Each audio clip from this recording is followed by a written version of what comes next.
I always knew when a seizure was coming. The metallic taste in my mouth, the way colors seemed too bright, and that feeling of déjà vu that washed over me like a wave. But lately, I've grown more afraid of my mother's reaction than the seizures themselves. My name is Rachel, and I was diagnosed with epilepsy at 16. That's when everything changed, not because of the condition, but because of my mother's obsession with proving I was faking it. She's doing this for attention, Mom would tell anyone who would listen. Ever since her father left, she's been pulling these stunts.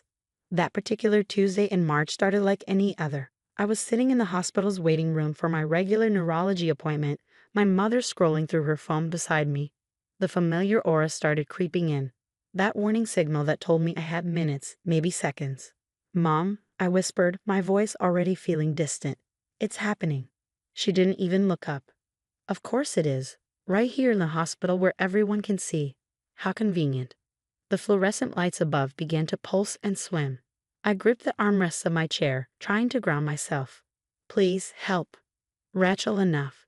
She grabbed my arm, her nails digging into my skin. "You're embarrassing me." That's the last thing I clearly remember before the seizure took hold. What happened next, I would later see on the security footage that changed everything. According to the witnesses and video, I slid from the chair as the convulsions began. Instead of helping me or calling for assistance, my mother yanked me up by my arm, screaming that I was putting on a show. "Get up." Her voice sounded like it was coming through water. I'm sick of this attention-seeking behavior. Through the fog of the seizure, I felt myself being dragged.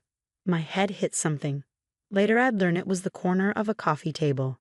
Blood began pooling on the waiting room floor. A nurse saw what was happening and rushed over. "Ma'am, stop. She's having a grand mal seizure." "She's faking it," Mom insisted, still trying to force me to stand. "She does this all the time. She just wants people to feel sorry for her." What my mother didn't know was that the hospital had recently installed a new security system with high-definition cameras and audio recording. Every second of her actions was being captured in crystal clear quality. Dr. Martinez, my neurologist, heard the commotion and came running. "Get a gurney," she shouted, dropping to her knees beside me. "And call security." I drifted in and out of consciousness as they stabilized me. Through the haze, I heard my mother's voice getting more shrill, more defensive. "This is ridiculous. I'm her mother. I know when she's faking. She's been doing this since her father walked out. It's all for attention." "Mrs. Walker," Dr. Martinez's voice was steel cold. "Your daughter has a serious head injury and is in the middle of a documented seizure. Step back, or I will have security remove you. You can't keep me from my daughter. I'm the only one who knows what she's really doing." That's when Dr. Martinez said the words that would change everything. "Actually, we have everything we need to know right here on camera, and I'm legally obligated to report what I've just witnessed." The next few hours were a blur of tests, stitches, and quiet conversations just out of my earshot. When I fully regained consciousness, my mother was gone, and a social worker sat beside my bed instead. "Rachel," she said gently, "we need to talk about what happened today, and about what's been happening at home." I looked at the bandage on my arm where Mom's nails had broken the skin, at the IV delivering anti-seizure medication, and at the concerned faces of the hospital staff. For the first time in years, I felt safe enough to tell the truth. "It's been going on since the diagnosis," I started, my voice barely a whisper. "She doesn't believe me. She says I'm making it up for attention. Sometimes she does things to prove I'm faking." The social worker nodded, taking notes. "The security footage shows what happened today, but we need to know about the other incidents. Are you ready to tell us?" I took a deep breath, feeling the weight of years of disbelief and abuse pressing down on me. "Yes," I said. "I think it's time everyone knew the truth." The hospital room felt smaller as I began sharing my story. The social worker, Ms. Collins, recorded everything while Dr. Martinez reviewed my medical history on her tablet. The first time she tested me, I said, my hands twisting in the hospital blanket, was 3 months after my diagnosis. She secretly replaced my anticonvulsant medication with sugar pills. Said if I had a seizure, it would prove I was faking because I didn't know they weren't real meds. Dr. Martinez's head snapped up. "That explains the unexplained spike in seizure activity last year." I nodded. I had 3 grand mal seizures that week. When I came to, she'd be standing over me, asking if I was done with the performance. Once, I dislocated my shoulder during a fall. She waited 2 hours before taking me to the ER, saying I needed to think about what I'd done. Miss Collins's pen moved rapidly across her notepad. Did anyone else in your family know about this? My Aunt Sarah tried to help, I said, blinking back tears. She saw Mom hiding my medication once and threatened to report her. The next day, Mom told everyone Aunt Sarah had a drinking problem and couldn't be trusted. Nobody's heard from her since. The door opened and a police detective entered, carrying a laptop. Rachel, I'm Detective Morrison. We've reviewed the security footage from today, but we found something else concerning. Your mother tried to access your room about an hour ago. The cameras caught her attempting to remove something from her purse before security stopped her. He turned the laptop toward me, showing the footage. There was my mother, trying to slip past the nurse's station, her hand clutching something in her designer bag. That's her proof kit, I said quietly. Her what? Dr. Martinez asked. She carries things to test me during seizures. Ammonia capsules, pins, sometimes ice water. Says if I react, I'm faking it. I pulled up my sleeve, revealing small circular burns. She used to press cigarettes against my arm during episodes, saying a real seizure wouldn't make me flinch. The room fell silent. Detective Morrison closed his laptop slowly, his jaw tight. Rachel, he said, we've contacted your father in Colorado. He's flying in tonight. I hadn't seen my dad in 3 years. After the divorce, Mom had convinced everyone he was abusive, that he couldn't be trusted around me. Like everything else, it had been a lie. Your mother told the staff he lost his parental rights, Dr. Martinez said. We've confirmed that's false. She forged documents to keep him away. A knock at the door made us all turn. A nurse entered with a tablet. Dr. Martinez, the results from the talk screen are in, and you need to see this. The doctor took the tablet, her expression darkening as she read. Rachel, your blood shows traces of multiple substances that aren't prescribed to you. Sedatives, anti-anxiety medications. She said they were vitamins, I whispered. Every morning with breakfast. Said they'd help with my attention-seeking behavior. Detective Morrison was already on his phone. I need a warrant issued immediately. And send a unit to 1847 Maple Street. We need to search that house.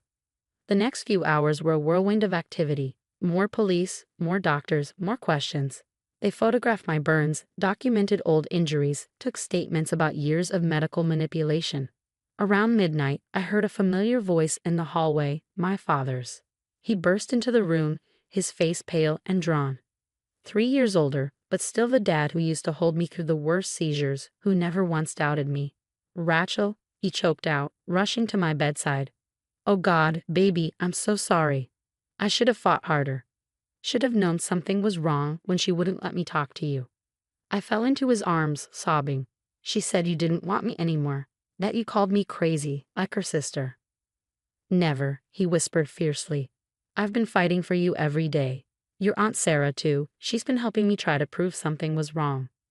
Miss Collins cleared her throat gently. Mr. Kennedy will need to discuss temporary custody arrangements, given the circumstances and the pending charges. Charges? I looked up. Detective Morrison nodded grimly. Medical abuse, child endangerment, assault, falsifying documents, administering unauthorized substances. Your mother's going to face serious consequences. The security footage alone. I closed my eyes, feeling the weight of years of gaslighting and abuse finally lifting. My father's hand was warm in mine, real and solid and safe. What happens now? I asked. Now, Dr. Martinez said firmly, you focus on healing, both physically and emotionally. We'll adjust your medication, your real medication, and start fresh. With doctors who believe you, family who supports you, and a mother who can never hurt you again. For the first time in years, I felt the knot in my chest begin to loosen. The security cameras hadn't just caught my mother's actions.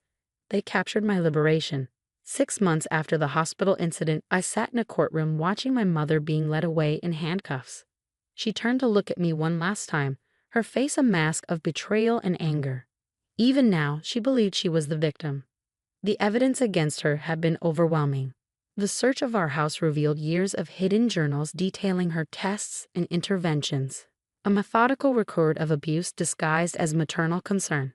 They found stockpiles of medications she'd withheld, videos she'd recorded of my seizures while refusing to help, and correspondence with online groups that encouraged her behavior. 8 years, the judge had pronounced, with mandatory psychiatric evaluation and treatment. My father squeezed my hand as we left the courthouse. Aunt Sarah walked on my other side, her sobriety medallion catching the sunlight. Another of Mom's lies exposed. Sarah had never had a drinking problem. "You did it, sweetheart," Dad said proudly. "You stood up and told the truth." The truth had been harder and easier than I'd expected. Harder because facing the full scope of Mom's abuse meant acknowledging how much of my life had been built on lies. Easier because once I started speaking, the words wouldn't stop. My new neurologist, Dr. Chen, had helped piece together the medical timeline. Years of intentionally triggering seizures had caused real damage. The unnecessary medications Mom had forced on me had complicated my condition. But with proper treatment, I was finally gaining control. 3 months seizure-free, I said, touching the medical alert bracelet I now wore proudly instead of hiding it, as Mom had insisted. Dr. Chen says if we maintain the current medication schedule, I might be able to start driving next year. Sarah smiled. "And how's the support group going?" I joined a group for survivors of medical abuse, discovering I wasn't alone.